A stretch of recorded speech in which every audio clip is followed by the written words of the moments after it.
اللهم صل على سيدنا محمد وعلى آل سيدنا محمد كما صليت على إبراهيم وعلى آل إبراهيم في العالمين إنك حميد مجيد.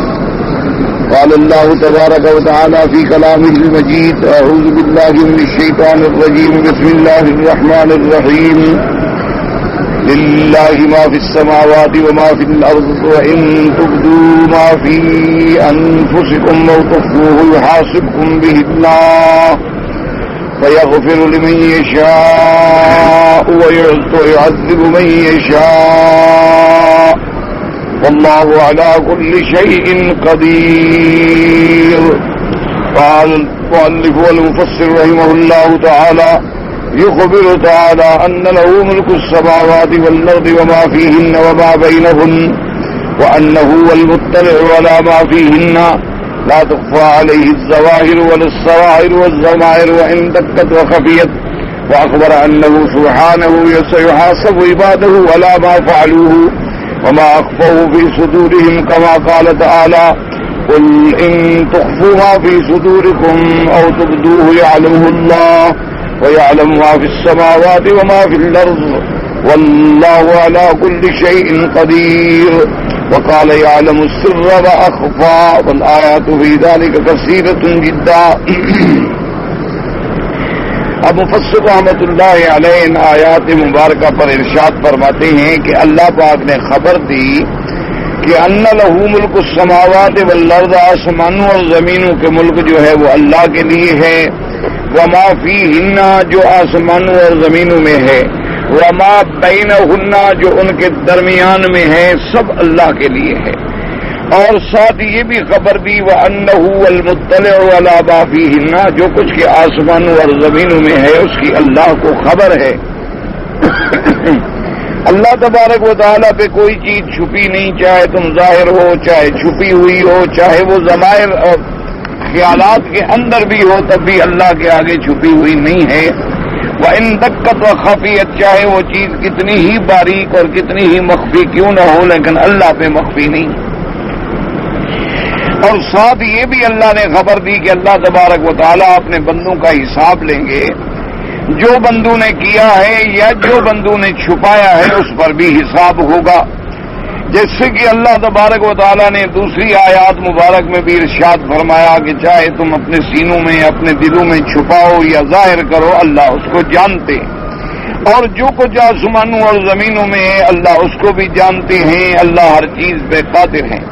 اللہ تبارک و تعالیٰ تمہاری چھپی ہوئی اور اس سے بھی زیادہ مخفی چیزوں کے جاننے والے ہیں. اور اس پر بہت آیات مبارکہ ہیں جو یہ بات ظاہر کرتی ہیں کہ ہر چیز اللہ کے ملک میں ہے اور ہر چیز جو ہے وہ اللہ کے علم میں ہے.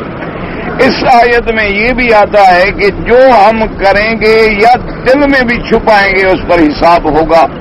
لیکن آگے جا کر پھر آیات مبارکہ ملتی ہیں جس میں اللہ نے اپنے بندوں پہ رحمت فرما دی کہ جو چیزیں دل میں صرف خیال اور وساوس اور خواطر ہوں ان پر پھر مواخذہ نہیں ہوتا، وہ معاف ہوتی. البتہ ہاں جو بات کوئی ہم بالکل عزم کر لے تو اس پر مواخذہ ہوگا. اسی لیے کہ پھر بعض علماء نے حتیٰ کہ یہ بھی فرمایا ہے کہ یہ آیات منسوخ ہو گئی جب آیت اتری لا یکلف اللہ نفسا الا وسعها، کہ کسی بندے کو اللہ تبارک و تعالیٰ تکلیف نہیں دیتے مگر جتنی اس کی طاقت میں ہے. اب دلوں میں خیالات کا آ جانا، وساوس کا آ جانا، حتیٰ کہ آدمی بعض اوقات نہ بھی چاہے تب بھی برے برے خیالات آ جاتے ہیں تو انسان کی بس میں نہیں ہے تو اس پر مواخذہ نہیں ہوگا. بعض علماء فرماتے ہیں کہ منسوخ نسخ کا کوئی مسئلہ نہیں. مسئلہ یہ ہے کہ اللہ کے آگے ہر چیز ظاہر ہے، چھپاؤ یا ظاہر کرو، اور ہر چیز چھوٹے چھوٹے ذرے تک کا بھی حساب ہوگا چونکہ اللہ کے آگے موجود ہے. ہاں یہ اس کی کرم ہے کہ ایک چیز کو معاف فرما دیں اور ایک چیز پر حساب فرمائیں. تو بعض علماء نے فرمایا کہ یہ منسوخ ہے اور بعض علماء فرماتی ہیں کہ یہ اپنے مقام پر ہے، نسخ کی ضرورت ہی نہیں. فرماتی ہیں وقت اغوفی عظیم وزیر العلم وعلماء ذالک ولہذا لما نزلت هذه الآیت اشتد ذلك على الصحابة رضی اللہ عنہم وخافوا من محاسبة الله لهم على جليل الأعمال وكيلها وهذا من شدت ایمانہم و ایقانہم. اس لیے مفسر رحمۃ اللہ علیہ فرماتی ہیں کہ ان آیات میں یہ اشارہ ہے کہ ہر چیز کا حساب ہوگا. جب یہ آیات مبارک نازل ہوئی تو صحابہ رضوان اللہ علیہم اجمعین جو تھے وہ بہت گھبرا گئے.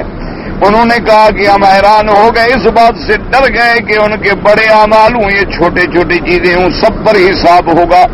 وجہ کیا تھی کہ ان کا ایمان قوی تھا، ان کا یقین اللہ تبارک و تعالیٰ پہ قوی تھا. تو جتنا ایمان پختہ ہوتا ہے اتنا اللہ سے ڈر بھی زیادہ ہوتا ہے. آپ دیکھیں نا کہ ایک متقی آدمی ایک پانی کے گھونٹ پینے سے بھی ڈرتا ہے کہ پتہ نہیں حلال ہے یا حرام، اور ایک ہمارے جیسا آدمی کہتا ہے ٹھیک ہے کھا لو بھائی، دیکھا جائے گا بھائی کیا ہے، بس ظاہری طور پر تو ٹھیک نظر آ رہا ہے. تو یہ قوت ایمان ہے. چونکہ صحابہ کا ایمان اتنا بلند تھا، وہ ایمان کے پہاڑ تھے، اور بلکہ پہاڑوں میں زلزلہ آ سکتا ہے لیکن صحابہ کا ایمان ان سے بھی زیادہ ثابت تھا. تو اس لیے وہ تو ذرا سی بات دیکھا نہیں کہ انبیاء کو اللہ نے بخش دیا، معاف کر دیا، قرآن نازل ہو گیا، ان کو خبر دے دی گئی کہ بھی آپ کی ہم نے توبہ منظور، لیکن قیامت والے دن پھر ڈر رہے ہیں نفسی نفسی، ہم تو بھئی اپنا خوف کریں پتہ نہیں اللہ آج پھر پکڑ لے. وجہ کیا تھی کہ جتنا ایمان زیادہ ہوتا ہے اتنا ڈر بھی زیادہ ہوتا ہے، اور جتنا ایمان کمزور ہوتا ہے اتنی اللہ کا خوف بھی دلوں میں کمزور ہوتا ہے، پھر آدمی پرواہ بھی نہیں کرتا. اسی لیے جیسے کہ حضور پاک صلی اللہ علیہ وسلم نے، سرکار مدینہ نے ہمیں مثال سمجھائی. آپ نے فرمایا کہ ایمان والے بندے سے اگر گناہ ہو جائے وہ سمجھتا ہے کہ پہاڑ مجھ پہ گر گیا، اور اگر عام آدمی جس کا ایمان نہیں ہے، بس ایسے نام کا مسلمان ہے، اس سے گناہ ہو جائے وہ یہ سمجھتا ہے کہ مکھی ناک میں بیٹھی تھی اور میں نے اڑا دی، کوئی بات نہیں، بس ہو گیا تو ہو گیا. اور جی بندہ ہے کیا ہو گیا، بندہ غلطیاں کرتا ہے، بس ختم ہوگی بات. بندہ غلطیاں کرتا ہے اس کا معنی ہے تم کرتے رہو. بھئی بندے کو جو اللہ نے پیدا کیا ہے تو اللہ نے تو فرما دیا ہے نا کہ چھوٹا سا ذرے کے برابر نیکی کرو گے تو تمہیں ملے گی، اور برائی کرو گے تو تمہیں ملے گی. وَمَن يَعْمَلْ مِثْقَالَ ذَرَّةٍ خَيْرٍ يَرَهُ وَمَن يَعْمَلْ مِثْقَالَ ذَرَّةٍ شَرًّا يَرَهُ. اگر بھلائی کرو گے کسی کے ساتھ ذرا کے برابر تب بھی تمہیں بدلہ ملے گا، اور اگر برائی کرو گے تب بھی تمہیں بدلہ ملے گا. تو اس لیے فرماتے ہیں کہ صحابہ کا ایمان اتنی قوی تھا کہ وہ پھر بھی ڈر گئے. الامام محمد حدثنا عفان قال حدثنا عبد الرحمن بن ابراہیم قال حدثني ابو عبد الرحمن يعني على نبي هريرة رضي الله تعالى عنه قال لما نزلت على رسول الله صلى الله عليه وسلم لله ما في السماوات وما في الارض وان تبدوا ما في انفسكم وتخفوه يحاسبكم به الله فيغفر لمن يشاء ويعذب من يشاء والله على كل شيء قدير. اشتد ذلك على اصحاب رسول الله صلى الله عليه وسلم فاتوا رسول الله صلى الله عليه وسلم ثم جثوا على الركب وقالوا يا رسول الله قل لنا من الاعمال ما نطيق والصلاة والصيام والجهاد والصدقة وقد انزلت عليك هذه الآية ولا نطيقها. وقال رسول الله صلى الله عليه وسلم أن تقولوا كما قال أهل الكتابين من قبلكم سمعنا وعصينا بل قولوا سمعنا وأطعنا غفرانك ربنا وإليك المصير. فلما قر به القوم زلت لها ألسنتهم أنزل الله في أثرها آمن الرسول بما أنزل إليه من ربه والمؤمنون كل آمن بالله وملائكته وكتبه ورسله لا نفرق بين أحد من رسله وقالوا سمعنا وأطعنا غفرانك ربنا وإليك المصير. فلما فعلوا ذلك نسخ الله فأنزل الله لا يكلف الله نفسا إلا وسعها ما كسبت عليها ما اكتسبت ربنا لا تؤاخذنا إن نسينا أو أخطأنا إلى آخره. اب مفسر رحمۃ اللہ علیہ فرماتی ہیں کہ حضرت ابی ہریرہ رضی اللہ تعالی عنہ کی روایت ہے کہ جب یہ آیت مبارک نازل ہوئی للہ ما فی السماوات وما فی الارض وان تبدوا ما فی انفسکم وتخفوه یحاسبکم به اللہ اشتد ذلك على اصحاب رسول اللہ. حضور صلی اللہ علیہ وسلم کے صحابہ رضوان اللہ علیہم اجمعین پہ یہ آیت جو تھی بڑی سخت گزری. اس کے بعد وہ حضور کی خدمت میں حاضر ہوئے ثم جثوا علی الرکب، یعنی اتنے گھبرائے ہوئے تھے کہ گھٹنوں کے بل گر گئے، یعنی کھڑے بھی نہ ہو سکے. انہوں نے کہا کہ یا رسول اللہ اللہ نے ہمیں حکم دیا کہ بھئی تم نماز پڑھو، روزہ رکھو، جہاد کرو، خیرات کرو، چلو وہ تو ہماری طاقت میں تھا، ہم نے الحمدللہ کر دیا، لیکن اب جو آیات نازل ہوئی ہیں یہ تو ہماری طاقت میں نہیں، جو ہمارے دل میں آ جائے ہم کیا کریں؟ اس کے بدلے میں ہم تو بہت اس پہ گھبرائے ہوئے۔ حضور پاک صلی اللہ علیہ وسلم نے فرمایا کہ بھئی کیا تم بھی اسی طرح کرنا چاہتے ہو جیسے یہود و نصارہ نے کیا کہ ان پر جب اللہ کے حکم آئے تو کہنے لگے سمعنا و عصینا، کہ ہاں ہم نے اللہ کا حکم سنا ہے لیکن ہم کر نہیں سکتے، تو تم بھی وہی کہنا چاہتے ہو؟ تم یہ نہ کرو بلکہ کہو سمعنا و اطعنا، جو اللہ نے حکم دیا کہو آمنا، یا اللہ ہم نے سنا اور ہم مانتے ہیں، ہم اطاعت گزار ہیں۔ اب جب صحابہ نے یہ بات مان لی، انہوں نے کہا ٹھیک ہے، ہم جو اللہ چاہتے ہیں، جو اللہ حکم فرماتے ہیں، آمنا و صدقنا، تو اللہ تبارک و تعالیٰ نے اس کے بعد یہ آیات نازل ہوئی کہ آمن الرسول بما انزل الیہ من ربہ والمؤمنون، کہ ایمان لے آئے اللہ کے پیغمبر اس بات پہ جو اللہ نے اتاری اور ایمان والے بھی، اور اس کے بعد وہ سب ایمان لائے کس بات پہ؟ کل آمن باللہ وملائکتہ وکتبہ ورسلہ، اللہ کے ملائکہ پر، اللہ کی کتابوں پر، اللہ کے رسولوں پر، لا نفرق بین احد من رسلہ، اور وہ ایمان بھی اس طرح لائے کہ نہیں تفریق کرتے کسی رسول کے درمیان، یعنی ایک پر ایمان لائیں اور ایک پر نہ لائیں، نہ سب پر ایمان لائے۔ اور اس کے بعد کہتے ہیں سمعنا و اطعنا، کہ یا اللہ ہم نے تیرے احکام کو سنا اور ہم نے اپنی گردنیں جھکا دی، غفرانک ربنا والیک المصیر، یا اللہ ہم تجھ سے بخشش چاہتے ہیں اور تیری طرف لوٹ کے آنا ہے۔ اب جب صحابہ نے ان آیات مبارک کی تلاوت کی اور یہ آیات ان کی زبانوں پہ چڑھ گئی تو پھر اللہ نے بھی رعایت کی، فرمایا لا یکلف اللہ نفسا الا وسعها، اللہ تبارک و تعالیٰ کسی بندے کو تکلیف نہیں دیتے مگر جو اس کی طاقت کے مطابق ہے۔ اگر کوئی چیز طاقت کے باہر ہے، جو چیز اب دل میں وساوس آ گئے، خطرات آ گئے، بندہ نماز پڑھ رہا ہوتا ہے اور گندے گندے خیال آ رہے ہوتے ہیں، اللہ نے یہ بات فرما دی ہے کہ یہ بندے کے بس میں بھی نہیں ہے۔ آپ دیکھیں نا بعض اوقات آدمی نماز پڑھے جو بات بھولی ہوئی ہو اسی وقت یاد آ جائے گی۔ وجہ کیا ہوتی ہے کہ شیطان اس کو بہکانا چاہتا ہے، اس کے خیالات جو ہیں وہ اللہ تبارک و تعالیٰ کی ذات کی طرف متوجہ ہونے کے بجائے دنیا کی طرف متوجہ ہو جائیں، تو اللہ نے فرمایا یہ ہم نے معاف کر دیا ہے، ہم صرف اس بات پر مواخذہ ہوگا جو بندے کی طاقت کے مطابق ہے۔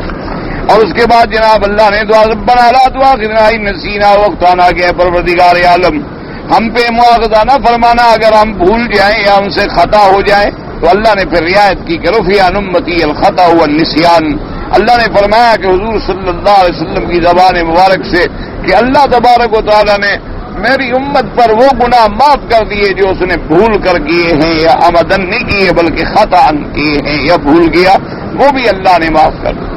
اسی طرح اگر کوئی بندہ نیند میں تھا، غفلت میں تھا، سویا رہا، نیند نہیں کھلی، نماز میں تاخیر ہو گئی، تب بھی اللہ نے معاف کر دی۔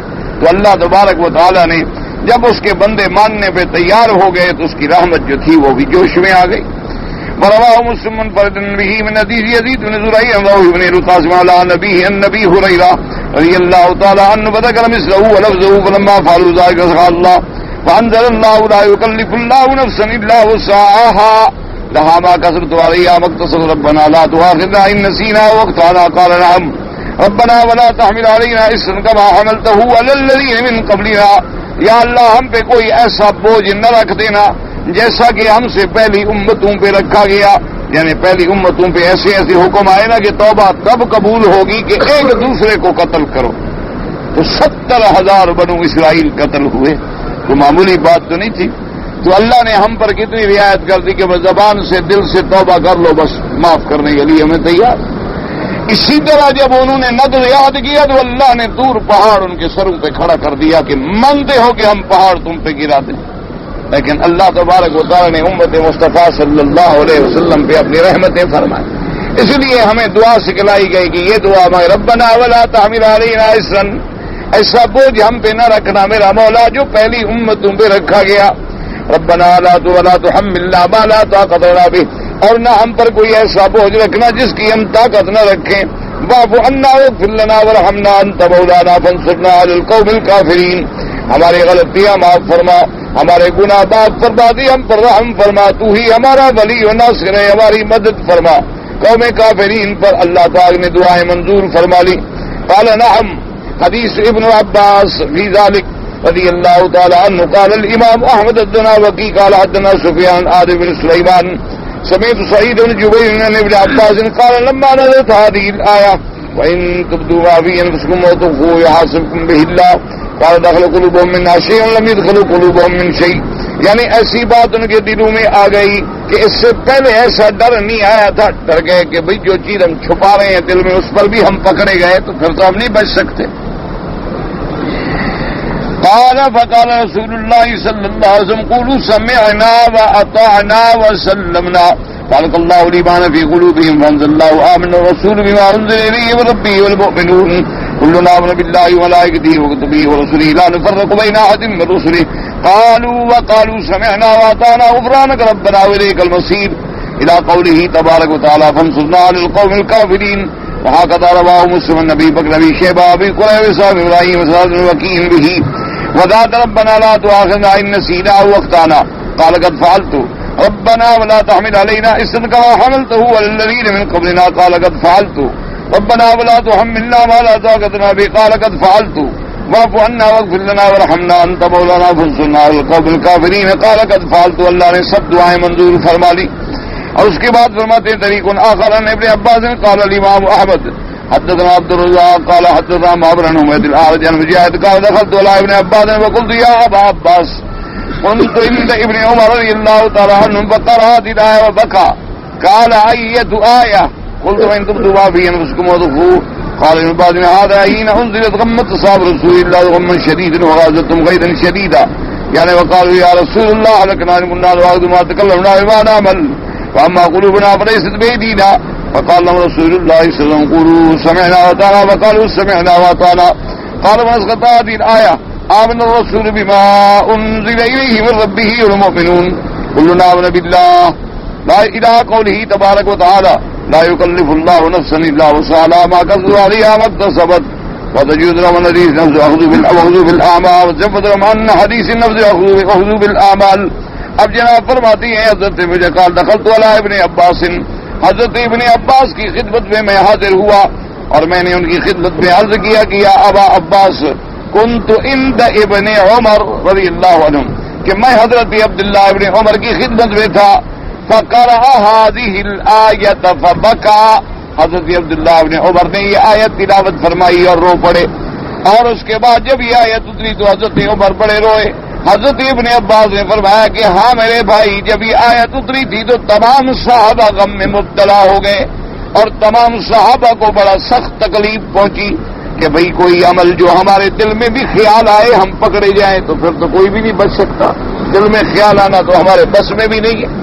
حضور پاک کی خدمت میں آ کے عرض کیا کہ یا نبی اللہ یا رسول اللہ صلی اللہ علیہ وسلم، جو عمل کریں گے ہم اس پر تو پکڑ ہوگی، لیکن جو دل میں خیال آئے ہماری کیا طاقت ہے، ہم دل کے خیال کو کیسے روک لیں؟ دل میں تو خیالات آ ہی جاتے ہیں۔ آپ نے فرمایا تمہارا کام یہ ہے کہ سمعنا واطعنا، یا اللہ جو تیرا حکم ہے آمنا، ہم اطاعت کریں۔ جب انہوں نے یہ کہا تو اللہ نے پھر یہ دوسری آیت نازل فرما کے رعایت فرما دی۔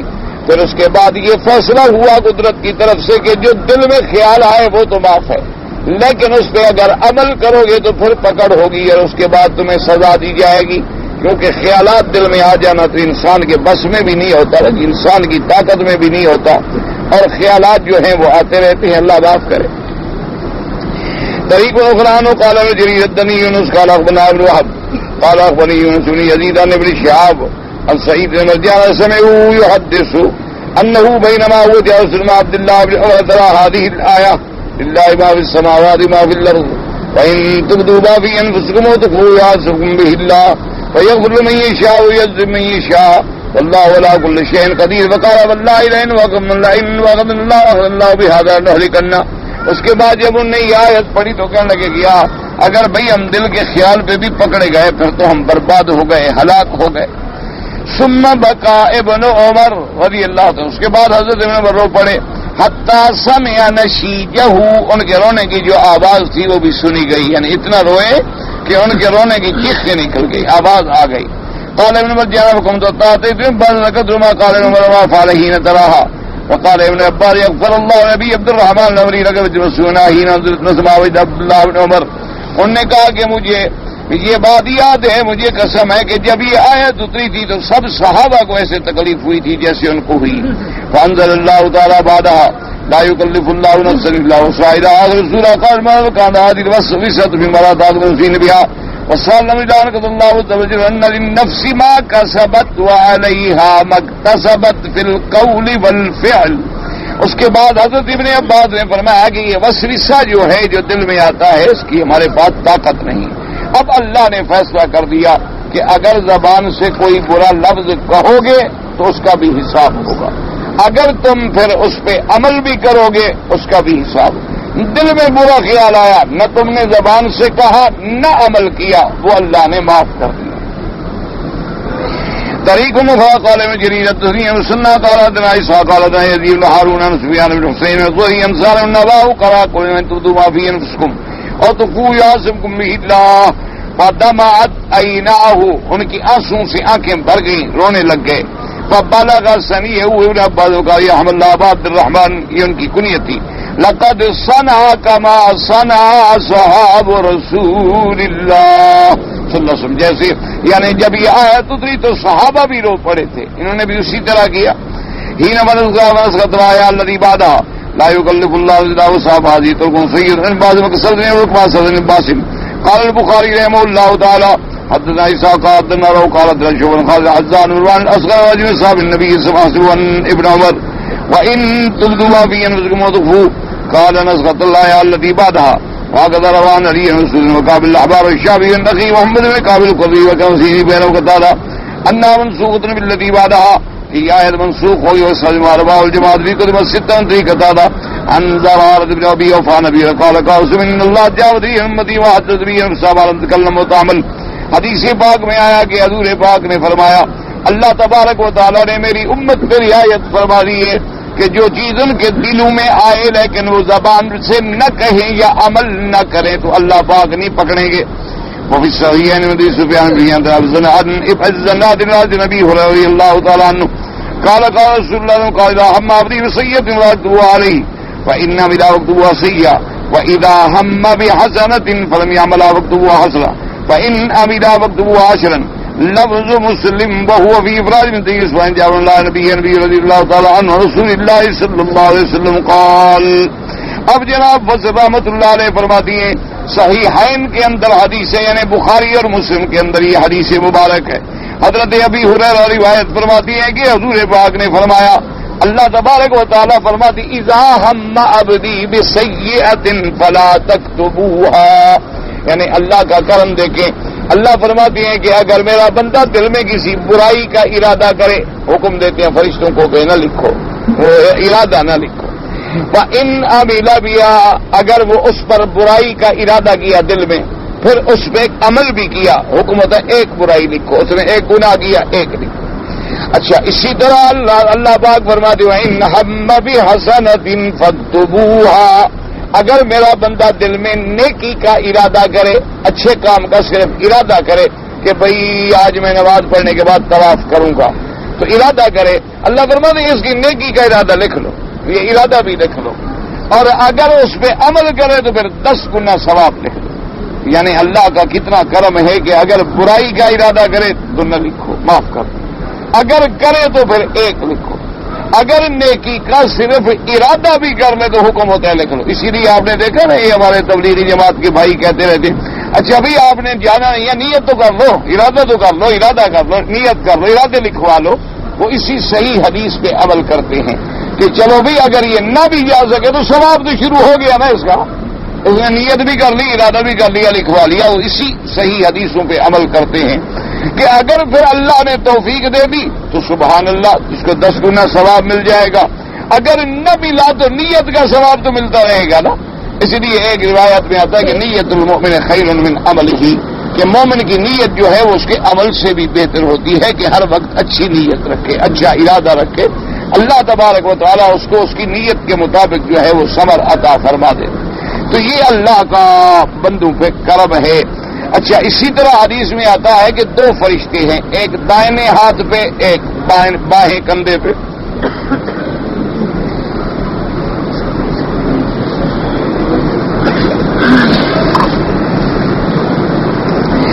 اب اس کا معنی یہ نہیں ہوتا جیسے بعض مستشرقین لوگوں کو پھر گمراہ کرتے ہیں کہ دیکھو جی مسلمان کہتے ہیں فرشتہ جو اتنی قوت والا ہے، اتنی طاقت والا ہے، تو پھر ایک ضعیف بندے کے کندھے پہ کیسے بیٹھ گیا؟ اگر ایک فرشتہ آپ کسی کے اوپر صرف پر بھی رکھ دے تو بندہ ختم ہو جائے، تو اس کے کندھے پہ کیسے بیٹھ گیا؟ تو یہ محاورہ ہے، یہ کہیں نہیں قرآن نے کہا کہ بھی فرشتے کندھے پر بیٹھے ہیں. قرآن کہتا ہے کرامن کاتبین یعلمون ما تفعلون. اللہ نے دو عزت والے کاتبوں کی ڈپٹی لگائی ہے کہ جو تم کرتے ہو وہ لکھتے ہیں. یہ تو انسان سمجھاتا ہے کہ ایک جانب یمین ہے اور ایک جانب شمال ہے، گویا کہ کندھے پہ ہے، ورنہ یہ مانا نہیں ہوتا کہ ہمارے کندھوں کے اوپر فرشتہ چڑھ کے بیٹھا ہوا ہے. یہ مسئلہ نہیں ہوتا. مسئلہ یہ ہے کہ ان کو ضرورت ہی نہیں ہے ہمارے پاؤں پر بیٹھنے کی، یہ چڑھنے کی. وہ تو ایک اللہ پاک کی نوری مخلوق ہے. اللہ پاک نے جیسے ان کو پیدا فرمایا ہے، ان کو ہماری کسی مدد کی یا کندھے دینے کی ضرورت نہیں ہے. وہ اللہ کے حکم کے پابند ہیں. اچھا، خدا کی قدرت یہ بھی دیکھو کہ جو دائیں طرف ہے بائیں والا اس کے تابع ہے، یعنی وہ اس کا انچارج ہے. تو جب بندہ نیکی کا ارادہ کرتا ہے وہ حکم دیتا، اللہ کے حکم کے مطابق لکھ لیتے ہیں. جب نیکی کرتا ہے 10 دفعہ لکھ لیتے ہیں. اچھا، اگر بندے سے گناہ ہو گیا تو یہ بائیں والا لکھنا چاہتا ہے تو دائیں والا آرڈر کرتا ہے بھی ٹھہر جاؤ نہ لکھو. وہ کہتا ہے بھی اس نے گناہ کیا ہے، کیسے؟ اس نے کہا ٹھہر جاؤ 5-4 گھنٹے رعایت کرو. ممکن ہے توبہ کر لے، ممکن ہے یہ بندہ توبہ کر لے تو پھر توبہ بھی ساتھ لکھ دیں گے تاکہ اللہ معاف فرما دے بندے کو. تو اس لیے اللہ نے بڑی رعایت رکھی ہے، لیکن شرط یہ ہے کہ بندہ اپنے اللہ سے ڈرنے والا ہو. اور توبہ کا معنی یہ نہیں ہوتا کہ صبح کو پی اور شام کو توبہ کر لی. یہ توبہ نہیں ہوتی، یہ تو اللہ کے عذاب کو دعوت دینا ہے. توبہ کا معنی یہ ہوتا ہے کہ اس گناہ کو چھوڑ دیں اور پھر کبھی نہ کریں، اس کے قریب نہ جائیں، وہ توبہ ہے. یہ توبہ نہیں ہوتی کہ چلو بھی صبح کو گناہ کر لیا اور پھر یا اللہ توبہ یا اللہ توبہ، اور پھر شام کو پی لیا پھر کہ یا اللہ توبہ یا اللہ توبہ. یہ توبہ تھوڑی، یہ تو مذاق ہے. یہ تو اللہ کے قہر کو دعوت دینی ہے کہ یا اللہ میں تیرے ساتھ مذاق کر رہا ہوں. توبہ کا معنی یہ ہے کہ اس چیز کو برا سمجھے اور پھر ندامت آئے، چھوڑ دے اور نہ کرنے کا وعدہ کرے، پھر توبہ ہے. پھر اللہ تبارک و تعالیٰ وہ توبہ قبول فرماتے ہیں. ورنہ ایسی توبہ جو ہوتی ہے زبانی کلامی، اس کے لیے تو پھر توبہ کرنی چاہیے تاکہ اللہ تبارک و تعالیٰ اسی میں کبھی ہمیں نہ پکڑ لے کہ میرے ساتھ استہزاء کرتے ہو، ادھر کہتے ہو توبہ اور پھر جا کے کر لیتے ہو. اب جناب فرماتے ہیں کہ پھر اللہ پاک نے اتنی بندے کو رعایت دی. اس کے بعد ہمارے قال لذات حدث عبد بن عمرو حسنۃ فانا اكتبها له حسنۃ ما لم يعمل فاذا عملها فانا اكتبها بعشر امثالها. اللہ فرماتے ہیں کہ جب میرا بندہ اچھائی کا ارادہ کرتا ہے تو میں لکھ لیتا ہوں، اور میرا بندہ جب اس اچھی بات میں عمل کرتا ہے تو میں 10 گنا لکھ لیتا ہوں. وَإِذَا تَحَدَّثَ عَمْرٌ فَقُرَارَهُ عَلْمِي عَمَلَ وَنَمَلَ وَتُبَالُ مِثْلِهَا. اچھا، اس صحیح حدیث میں اللہ فرماتے ہیں میں لکھ لیتا ہوں، اور دوسری حدیث میں آتا ہے فرشتے لکھ لیتے ہیں. تو یہ جھگڑے نہیں ہوتے. فرشتے کس کے حکم سے لکھتے ہیں؟ اللہ کے حکم سے. تو جب اللہ کے حکم سے فرشتوں نے لکھا تو گویا اللہ نے خود لکھا. جیسے آپ کسی کو آرڈر کریں گے بھی لکھ دو تو آپ کہیں گے جی میں نے لکھ لیا ہے، حالانکہ لکھا تو آپ کے منشی نے ہوتا ہے لیکن حکم آپ کا ہے. فرشتے بھی جو لکھتے ہیں تو وہ حکم چونکہ اللہ کا ہے، اس لیے اللہ کبھی فرماتے ہیں ہم نے خود لکھا ہے، کبھی فرماتے ہیں فرشتوں نے لکھا ہے. اور اس کے بعد جناب فرمانے مقاتبہ ربی ادا کرنا اب تک سے آپ سر بھی حالہ بمثلها وان ترك اكتبوا حاله حسنہ وانما تركها من جزائی. اب جناب فرمایا فرشتے کہتے ہیں میرا اللہ تیرا بندہ جانتا تو ہے کہ یہ برائی ہے. اللہ فرماتے ہیں بس اگر ارادہ کرے عمل نہ کرے پھر جو لکھنے کی ضرورت ہی نہیں. اگر ارادے پر عمل کر لے تو پھر 1 لکھو. اگر نیکی کا ارادہ کرے 1 لکھ دو، عمل کرے 10 لکھ دو. وجہ کیا ہے کہ دیکھو اس نے دل میں برائی کا ارادہ کیا پھر جو نہیں کیا تو میری جزا سے ڈر گیا نا، تو جب میری جزا سے میرے خوف سے ڈر گیا تو ہم نے بھی معاف کر دیا. وقال رسول الله صلى الله عليه وسلم كل حسنة عملها تكتب له بعشر أمثالها إلى 700 ضعف وكل سيئة تكتب بمثلها حتى يلقى الله عز وجل. تفرد به مسلم. اس حدیث میں آتا ہے کہ حضور نے فرمایا کہ جب بندہ صحیح معنی میں مسلمان ہو تو جب نیکی کرے تو اس کے لیے 10 لکھی جاتی ہیں اور اللہ چاہے تو کبھی اس کو 700 نیکی تک بھی پڑھا دیتی ہیں اور اگر برائی کرے تو 1 لکھی جاتی ہے حتیٰ کہ جب تک موت آئے اللہ کو جا کے ملے. ان محمد بن رافع عبد الله بن سياق اللفظ وبعد في سيد البخاري وقال مسلم حدثنا ابو قريب قال حدثنا خالد الاحمر ان هشام بن ابي هريره قال رسول الله صلى الله عليه وسلم من هم بحسنة ويعمل قدر حسنة ومن هم بذنب لا قدر حسنة 700 ضعف ومن هم بسيئة ويعمل لم تكتب له وان عملها كتبت تفرد به مسلم غير صاحب الكتب. وقال مسلم ايضا حدثنا شيبان بن قال حدثنا عبد الله بن جابر بن عثمان قال حدثنا ابو جعفر الطاري بن باس عن رسول الله فيما يروى ربه تبارك وتعالى قال ان الله كتب الحسنات والسيئات ذلك محمد حسنات فلم يعمل كتبها الله عنده حسنة كاملة وان هم بها فعملها كتبها الله عنده حسنة 700 ضعف عذاب كثيرة وان هم بالسيئات فلم يعمل كتبها الله عنده حسنة وان هم بها فعملها كتبها الله سيئة واحدة. ثم رواه مسلم يحيى بن يحيى جابر السلام جابر بن سلمان بن سلمان حديث.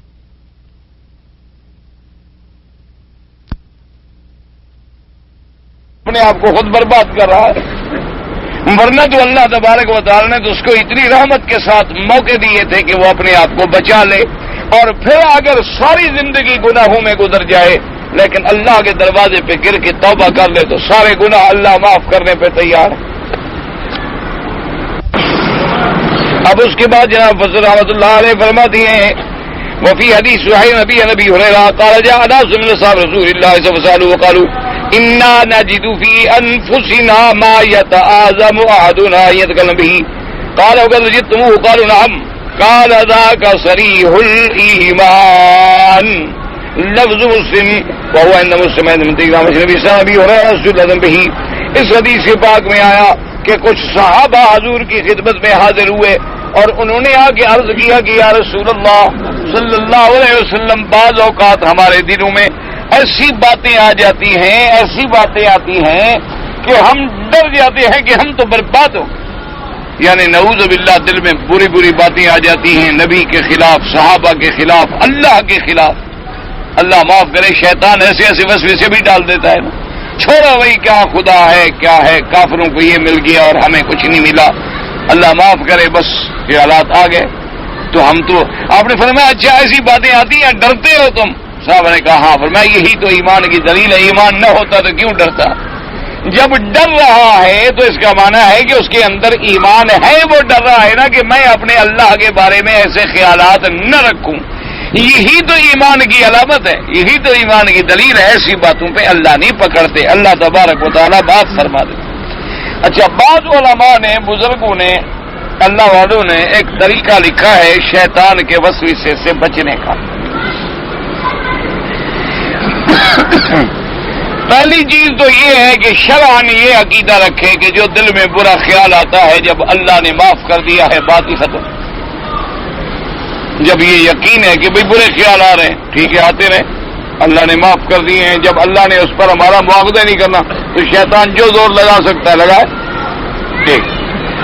دوسری بات یہ ہے کہ ایک ولی اللہ کے ولی نے اپنا تجربہ لکھا کہ ایک دفعہ ان کی تہجد کی نماز جو تھی وہ فوت ہو گئی. جیسے حدیث میں آتا ہے نا کہ شیطان آ کے نماز کا جب وقت قریب ہونا تو بندے کو تھپکیاں دے کے سلاتا ہے کہ سو جاؤ نہیں ابھی بڑی دیر ہے 10 منٹ نہیں 10 منٹ کیا 5 منٹ کے بعد میں اٹھ جاؤں گا.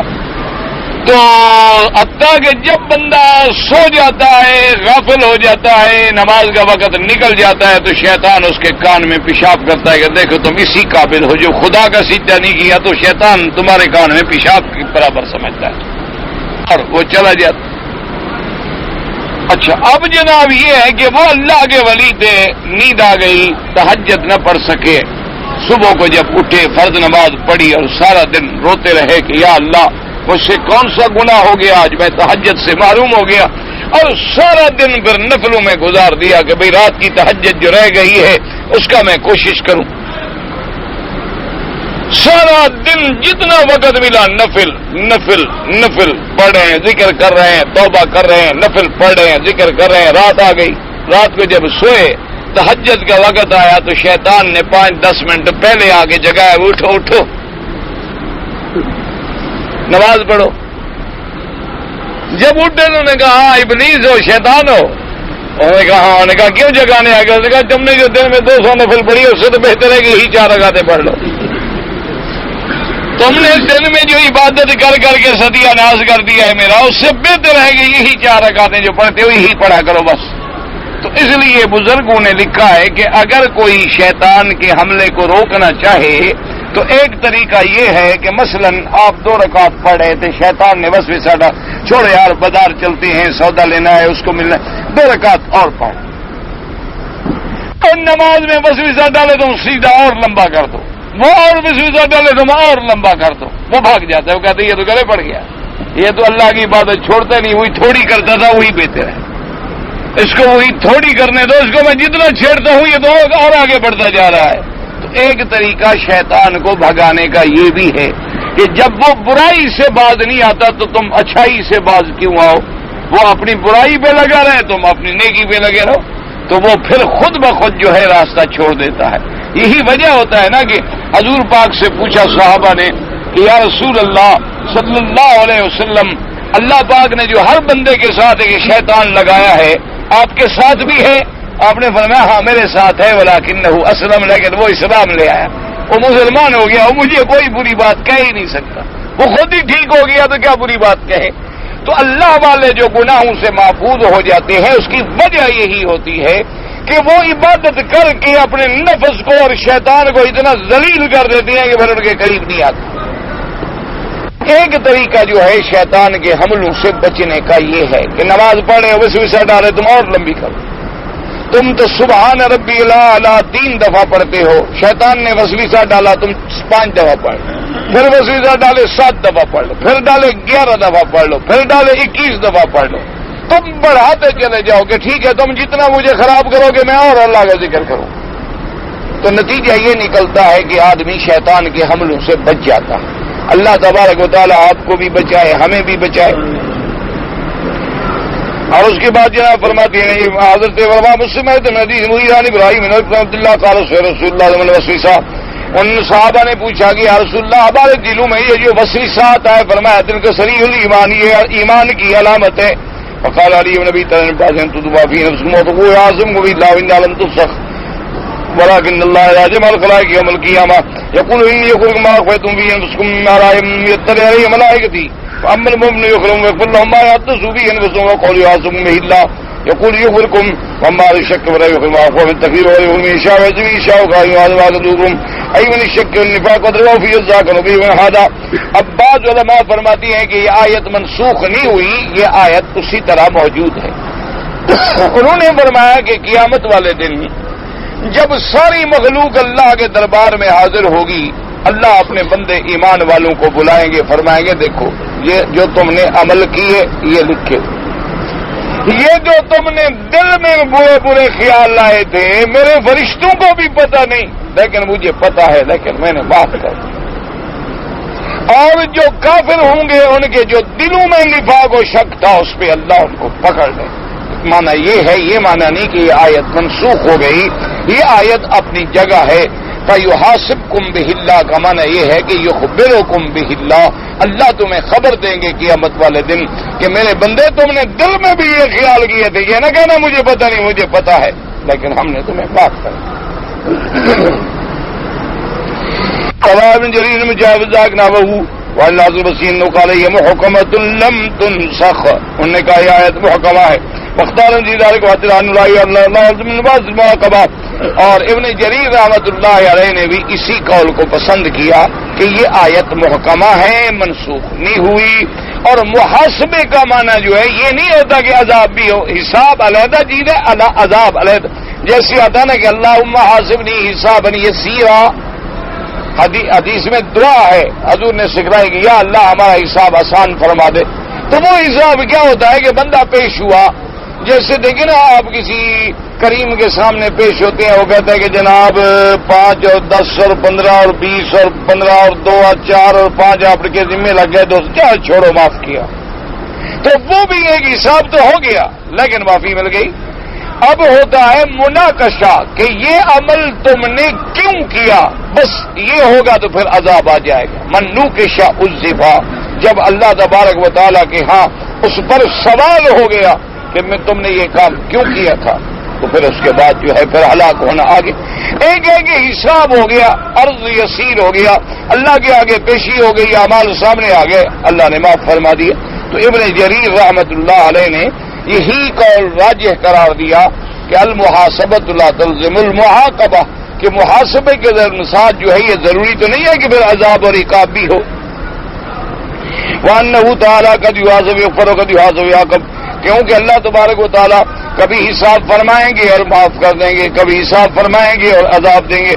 بالحدیث الذی رواه عند هذه الآية قائلا حدثنا بشار قال حدثنا ابي يدي سعيد الشام حدثني يعقوب بن ابراهيم حدثنا ابن علي حدثنا الشام قال جميعا بيدي سيما قال بينما نحن نطوف بالبيت مع عبد الله بن عمر رضي الله تعالى عنه اذا عرض قال يا ابن مسعود يقول بالنجوى قال يقول بدل بيد المؤمن بيد يده عليه كنفه ويقرر ذنوبه ويقول هو الطائف كذا ويقول ربي أعرف مرتين حتى لا أبرأ بما شاء الله يقول قال إني قد سترت عليك في الدنيا وإني أغفرها لك اليوم قال يتعصيب تنادي يكتابه بيمينه أما الكفار المنافقون من عذابهم لا رؤوس الشهداء هؤلاء الذين كذبوا على ربهم ألا لعنة الله على الظالمين.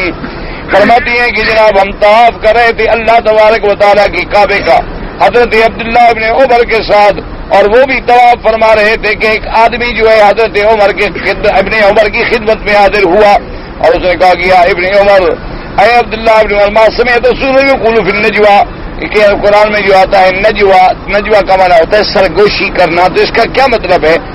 تو آپ نے فرمایا کہ سمعت رسول اللہ صلی اللہ علیہ وسلم، حضرت عبداللہ ابن عمر رضی اللہ تعالیٰ عنہ فرمائیں گے کہ میں نے اپنے آقا سے سرکار مدینہ صلی اللہ علیہ وسلم سے سنا ہے کہ اللہ تبارک و تعالیٰ اپنے مومن بندے کو اپنے قریب کریں گے حتیٰ کہ گویا کہ اللہ کے سائے کے نیچے آ جائیں گے.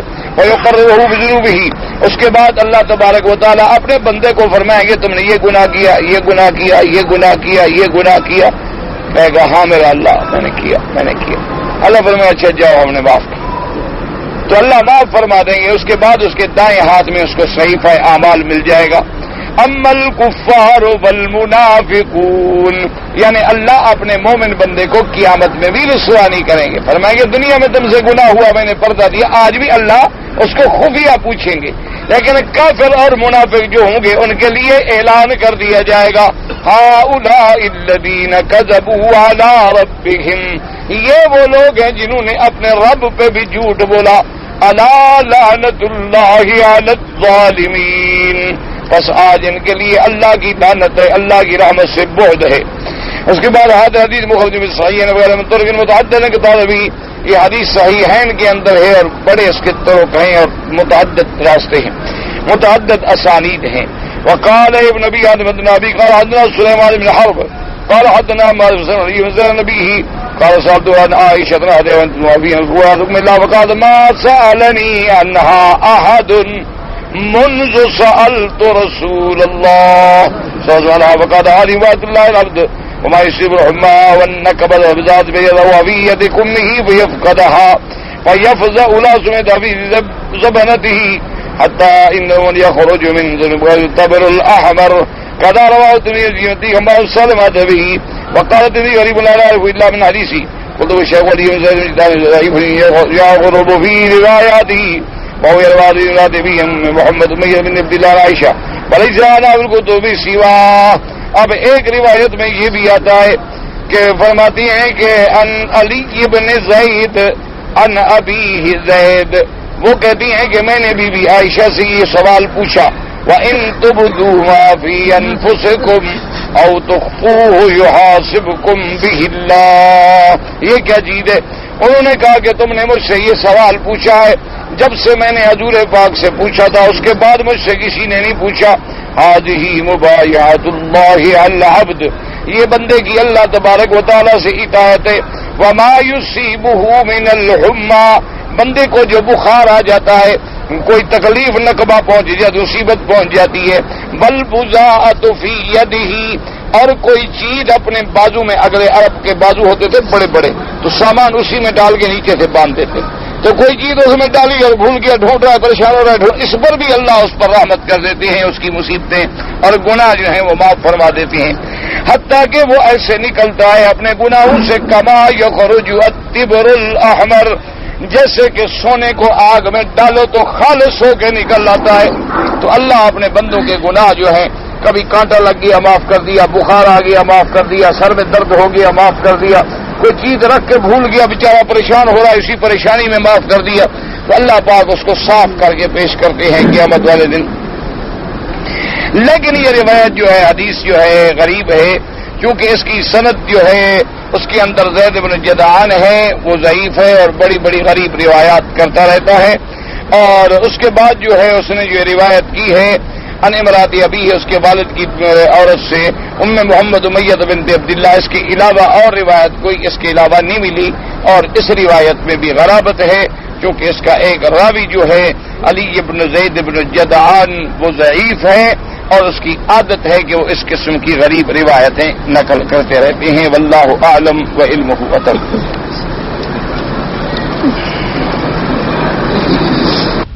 کہ ایک آدمی نے اپنے بھتیجے کو اپنی بیٹی کا رشتہ دینے سے اس لیے انکار کر دیا تھا کہ بھتیجے کو بیماری کی حالت میں اس نے اپنا خون دیا تھا. یعنی بھتیجا جب بیمار ہو گیا تو چاچے نے اس کو خون دیا. تو اب انہوں نے کہا میں تمہیں لڑکی اس لیے نہیں دیتا کہ میرا خون تمہارے اندر آ گیا، لہٰذا تو میرے بیٹے بن گئے. یہ جاہلیت ہے، بے وقوفی کی بات ہے. اس طرح کوئی کسی کا بیٹا نہیں بنتا. اس طرح سے پھر لوگ جو کافروں کے خون چڑھوا رہے ہیں سب ان کے بیٹے ہو گئے. جان چھوٹی بھئی، اب تو دنیا میں خون باہر سے آتے ہیں نا، کسی ملک سے آ رہا ہے، کوئی کسی ملک سے آ رہا ہے، کوئی کسی ملک سے آ رہا ہے. پتہ ہی نہیں ہوتا کہ کافر کا ہے، ہندو کا ہے، سکھ کا ہے، کس بلا کا ہے. اصل یہ ہے کہ اس طرح کوئی بیٹا نہیں بنتا. یاد رکھو، یہ تو ہے کہ اس طرح ہے، ضرورت ہے، اس کو خون کی کمی ہوئی اور اس کو خون دے دیا گیا. خون دینے سے کوئی اولاد نہیں بن جاتی.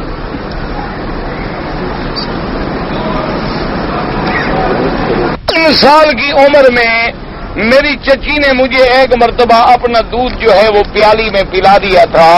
بہرحال اس کے بعد چونکہ مدت رضا گزر گئی تھی تو رضا مؤثر نہیں ہوتا، کیونکہ مدت رضا جو ہے حولین کاملین 2 سال، یا امام ابو حنیفہ رحمۃ اللہ علیہ کے قول کے مطابق زیادہ سے زیادہ 2.5 سال. اور پھر تم نے 3 سال کے بعد پیا ہے تو وہ رضا کے لیے مؤثر نہیں ہے. اور اس طرح کوئی بڑی عمر میں پی لے تو وہ بھی رضا اثر نہیں کرتی. نماز جنازہ میں اگر ایک مرد ہے، بچہ ہے، بچی ہے، تو ہم دعا کیا کریں؟ وہی ایک دعا جو ہے جامع ہے، سب کے لیے ہو جاتی ہے. علیحدہ علیحدہ دعائیں پڑھنے کی ضرورت نہیں ہے، کیونکہ وہ دعا دیکھا نہیں آپ نے کتنا جامع، اللہ مغفر لحینا میتنا شاہدنا غائبنا صغیرنا کبیرنا ذکرنا انثانا. وہ تو جامع اتنی دعا ہے کہ بڑا چھوٹا مرد عورت سب آ گئے. وہ تو علیحدہ ہے کہ اگر ہم صرف بچے پہ دعا پڑھ رہے ہیں تو ہم اضافہ کر سکتے ہیں، اللہم اجعلہ لنا ذخرا وشافعا ومشفعا. وہ تو اضافہ ہے، ورنہ وہی ایک دعا جو ہے وہ کافی ہے، وہ سب کے لیے جامع ہے. نماز جماعت میں اگر امام قرآن پڑھ رہا ہے تو بعد میں اگر جو ملا ہے تو سبحانک اللہم پڑھے نہیں. امام ابو حنیفہ رحمۃ اللہ علیہ کے نزدیک جب امام تلاوت کر رہا ہے چپ کر کے کھڑا ہو جائے، بس کچھ نہیں پڑھنا. جو آدمی ائمہ فقہا کو گالیاں بکتا ہے، ان کو بری بری گالیاں دیتا ہے، دعا کرو اللہ اس کو ہدایت دے. کیونکہ یاد رکھیں حدیث رسول پاک کی، آپ نے فرمایا من آزالی ولی فقد آذنتہ بالحرب. آپ نے فرمایا جو میرے اولیاء اللہ کو برا کہے وہ میرے ساتھ جنگ کے لیے تیار ہو جائے. تو جو اللہ کے ساتھ جنگ کرے پھر خاتمہ ٹھیک نہیں ہوتا. لیکن دعا یہ کرو ایسے بندے کو اللہ ہدایت دے. جی کہ نماز فجر کی اذان ہو جائے اور آدمی مسجد میں داخل ہو جائے تو 2 سنتیں پڑھنے سے پہلے 2 رکعت تحیت المسجد پڑھ سکتا ہے؟ دیکھو بات سنو، پڑھ تو سکتا ہے، لیکن اب جب 2 رکعت سنت پڑھیں گے آپ تحیت المسجد اسی میں آ جائے گی خود بخود، مزید پڑھنے کی ضرورت ہے ہی نہیں۔ اور افضل یہ ہے کہ فجر کی اذان کے بعد نماز تک 2 رکعت سنت کے علاوہ کوئی نماز نہ پڑھے، یہ افضل ہے، اولا ہے۔ ورنہ اگر کوئی پڑھ لے، جیسے بعض لوگ طواف کرتے ہیں 2 رکعت پہلے پڑھ لیتے ہیں طواف کے، پھر 2 رکعت سنت پڑھتے ہیں، پھر فجر پڑھتے ہیں، نماز تو ہو جائے گی۔ لیکن افضل یہ ہے اور سنت رسول پاک یہ ہے کہ جب فجر کی اذان ہو جائے تو صرف 2 رکعت سنت پڑھیں، اور تحیت المسجد جو ہے وہ اسی سنت میں آ جاتی ہے۔ مثلا آپ ظہر کی نماز پڑھنے آئے تو اذان ہو گئی تھی، آپ نے جو ظہر کی سنتیں پڑھی ہیں تحیت المسجد اسی میں ادا ہو گئی۔ ہاں یہ علیحدہ بات ہے، ایک آدمی کے بعد وقت ہے، جیسے یہاں ماشاءاللہ 15 منٹ وقت ہوتا ہے تو پہلے وہ تحیت المسجد بھی پڑھ لے، پھر سنتیں بھی پڑھ لے، کوئی ایسی بات نہیں ہے، اللہ پاک سب کو ثواب دیں گے۔ کہتے ہیں جی جب ہم کعبہ شریف میں داخل ہوتے ہیں اور ہماری اللہ کے کعبے پہ نظر پڑتی ہے تو ہمیں کیا دعا مانگنی چاہیے؟ اور حدیث میں آتا ہے کہ اللہم زد بیتک ھذا تشریفا و تکریما و تعظیما و وہابۃ و برا و تقوی۔ اسی طرح اور بھی یعنی اگر یہ دعا نہ آئے گا، یا اللہ اس گھر کی عزت و عظمت میں دوبارہ اضافہ فرما، بس۔ اور بھی کئی دعائیں، اللہم اجعلنا فیہا قرارا وارزقنا فیہا رزقا حلالا۔ ایک آدمی کو امانت پیسے دیے کہ میری فلاں آدمی کو امانت پہنچا دینا، رات کو دونوں کٹھے سوئے اور رات کو پیسے غائب ہو گئے، چوری ہو گئے۔ اگر واقعی چوری ہو گئے تو امانت والے پر کوئی ذمہ داری نہیں، لیکن اگر جھوٹ ہے تو قیامت میں پکڑا جائے گا۔ فَإِنْ أَمِنَ بَعْضُكُمْ بَعْضًا فَلْيُؤَدِّ الَّذِي اؤْتُمِنَ أَمَانَتَهُ۔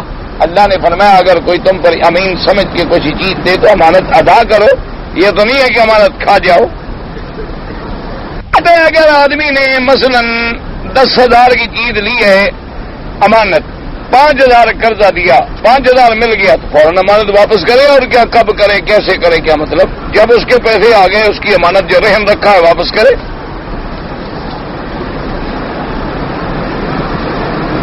اگر ہم بھائی ہیں، میری بہن غریب ہے تو میں اس کو زکوٰۃ دے سکتا ہوں، بالکل دے سکتے ہو، کوئی منع نہیں۔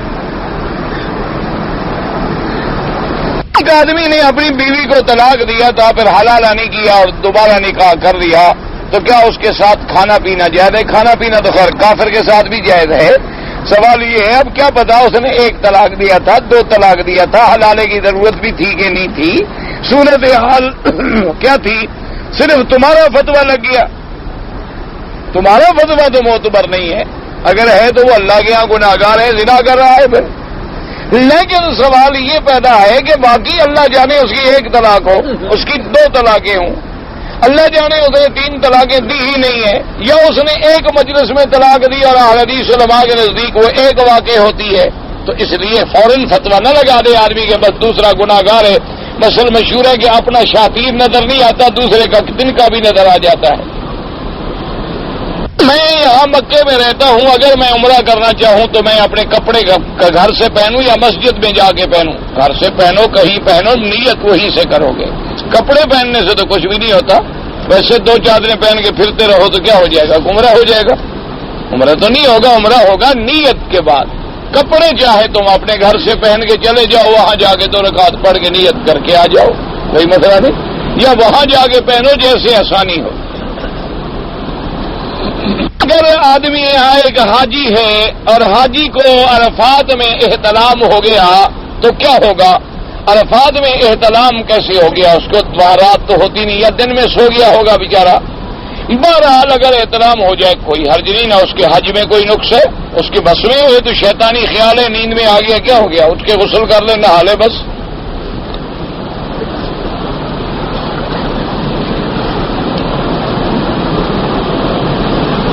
میں مکے میں رہتا ہوں، میں نے بہت عمرہ کیا، لیکن جب اپنا وطن کیا تو واپسی پہ عمرہ نہیں کیا۔ جب کرنا تھا اس وقت کیا نہیں، جب نہیں کرنا تھا تو بہت کیا۔ ماشاءاللہ الٹا کام ہے نا۔ مکے میں رہتے ہوئے تو طواف زیادہ ثواب ہے عمرے سے، اصل عمرہ تو وہی تھا جو تم نے وطن کے آتے ہوئے کرنا تھا، نہیں کیا تم نے. عمرہ بھی قضا کرو اور دم بھی ادا کرو.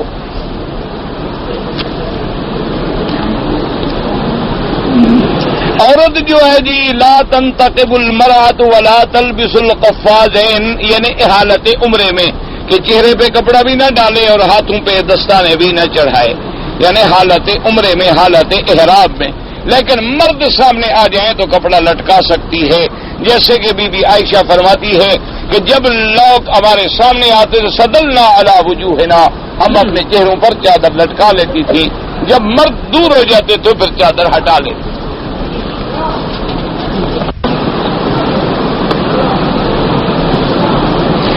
ایک وقت میں 3 نماز جنازے آ گئے، لڑکا ہے، مرد ہے، لڑکی ہے، تو وہ میں نے بتا دیا نا، وہ دعا جامع ایک ہی دعا کافی ہے. جی حنفی مسلک میں جو یہ وطر پڑھتے ہیں 3 رکعتیں ملا کر، یہ کس حدیث میں ہے؟ سنن النسائی کھول لیں یا سنن ترمذی کھول لیں یا نماز پیمبر اردو میں بھی چھپ چکی ہے وہ کھول لیں، اس میں ساری حدیثیں لکھی ہوئی ہیں. الحمدللہ ان کا عمل بھی حدیث کے مطابق ہے. امام کے پیچھے سورۃ فاتحہ حنفی حضرات نہیں پڑھتے ہیں، اس لیے کہ ان کے پاس حدیث ہے کہ اذا قرأ فانصتوا، جب امام پڑھے تو تم چپ رہو. اور ایک حدیث ہے قراءۃ الامام وہو قراءۃ، امام کا پڑھنا جو ہے وہ مقتدی کے لیے پڑھنا کافی ہوتا ہے. ان کے پاس بھی حدیث رسول ہے، کسی پر اعتراض نہ کریں بلکہ اپنے عمل کو جاری رکھیں، اللہ سب کی قبول فرما لے. ہم پاکستان سے آئے ہیں عمرے کے لیے، لیکن ہم نے سوچا کہ احرام مکے میں باندھیں گے. ماشاءاللہ آئے عمرے کے لیے، احرام مکے میں باندھ. اب میرے خیال میں بہتر یہ ہے کہ واپس جا کے گھر باندھ لو. مکہ مدینہ سے جب فارغ ہو کے وطن چلے جائیں نا جی، ایئرپورٹ سے اتر کے احرام باندھ کے گھر چلے جائیں، تاکہ لوگوں کو پتہ تو لگے تم عمرہ کر رہے ہو.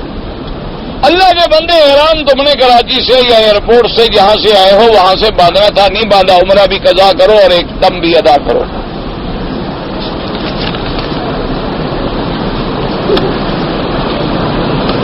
ایک ہمارے حاجی آئے تھے اور جمعہ کا دن 12 ذی الحج بنتی تھی، تو انہوں نے کنکریاں جو ہیں 12 تاریخ کو نہیں ماری اور صبح آ گئے مکے میں تاکہ ہم جمعہ کی نماز جو ہے وہ مکے میں پڑھیں. مکے میں آ کے جمعہ پڑھا، جمعہ پڑھ کے پھر واپس مینا گئے اور جا کے کنکریاں ماری. ٹھیک ہو گیا، کوئی عرض نہیں، کوئی مسئلہ نہیں، انہوں نے صحیح کیا. لیکن اگر وہ مینا میں بھی جمعہ پڑھ لیتے تو ادا ہو جاتا. اب تو مینا بھی شہر ہے، اب تو حناف کے نزدیک وہاں بھی جمعہ جائز ہے.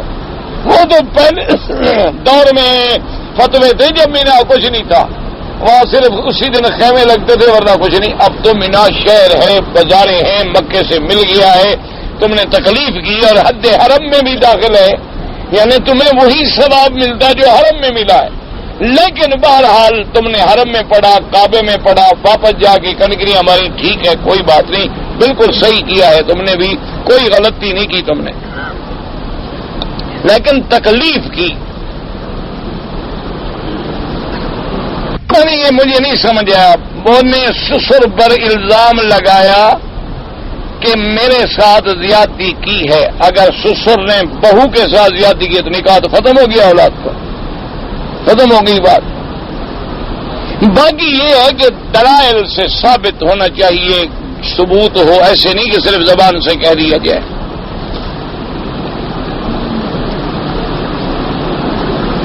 انگوٹھی میں لا الہ الا اللہ محمد الرسول اللہ لکھا ہوا ہے، وہ انگلی میں پہننا جائز ہے، کوئی حرج نہیں. لیکن بے ادبی اور احترام، اپنا بے ادبی سے بچیں کہ حمام میں وہ لے جائیں، جیسے لوگ چھوٹا قرآن جیب پہ رکھ لیتے ہیں یا کلمہ لکھا ہے، آیت لکھی ہے. پھر احتیاط ضروری ہے.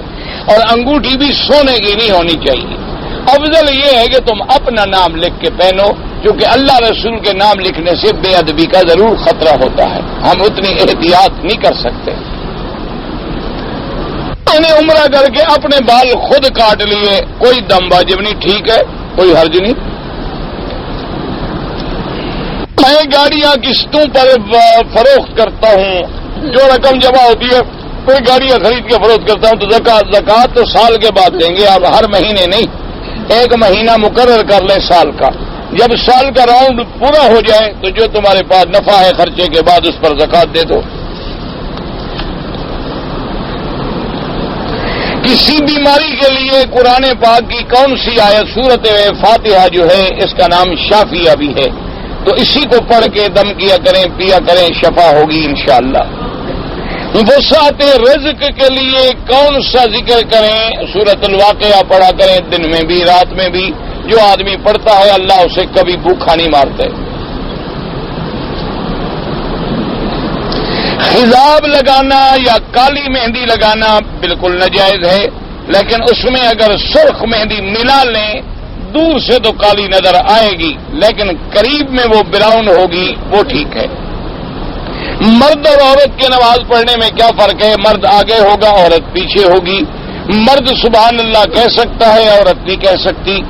مرد جو ایسے حرکات کرتا ہے جو عورت نہ کرے، زیادہ سے زیادہ اپنے آپ کو زمین کے قریب رکھے تاکہ سطر اس کا زیادہ قائم رہے۔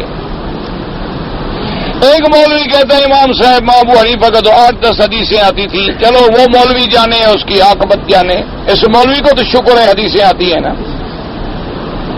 تو ماشاءاللہ یہ مولوی صاحب خود بڑا ہو گیا امام صاحب سے۔ انا للہ و انا الیہ راجعون، دعا کرو اللہ ایسے مولویوں کو ہدایت دے، ائمہ کا احترام نصیب کرے، ائمہ محدثین کا احترام نصیب فرمائے۔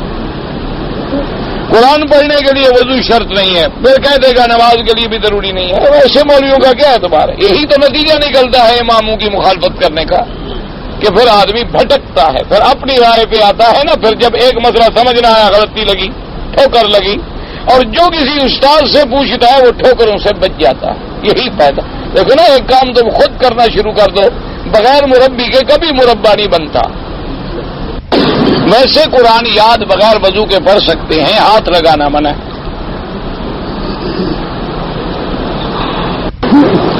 پتہ نہیں کیا ہے، پہلے سنت نہیں ہے، عشاء کے بعد پہلے سنت نہیں ہے، ظہر کے بعد پہلے سنت نہیں، پتہ نہیں کیا ہے بھائی۔ بہرحال ہم تو پڑھتے ہیں، جس کو اللہ محروم کرے ہم کیا کریں۔ جب سنت سے محروم ہوگا نتیجہ نکلے گا ایک دن فرض سے بھی محروم ہو جائے۔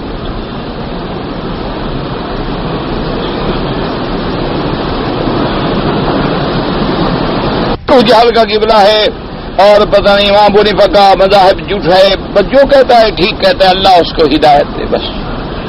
صحبت کرتے ہوئے میاں اور بیوی جو دعا، صحبت کرتے ہوئے تو کوئی دعا نہیں ہے، صحبت کرنے سے پہلے ہے، کپڑے اتارنے سے پہلے ہے کہ اللہ تبارک اللہم جنبنا وجنب الشیطان عنا، کہ یا اللہ شیطان کو ہم دونوں سے دور رکھ، اور جو تو ہمیں اولاد نصیب کرے اس کو بھی شیطان کے حملے سے محفوظ فرما۔ جب میاں بیوی دونوں ابھی کپڑے نہ اتاریں، یہ نہیں کہ کپڑے اتار کے صحبت کے وقت دعا پڑھتے رہے، صحبت کے وقت دعا نہیں ہوتی۔ فیدین کیا ہے؟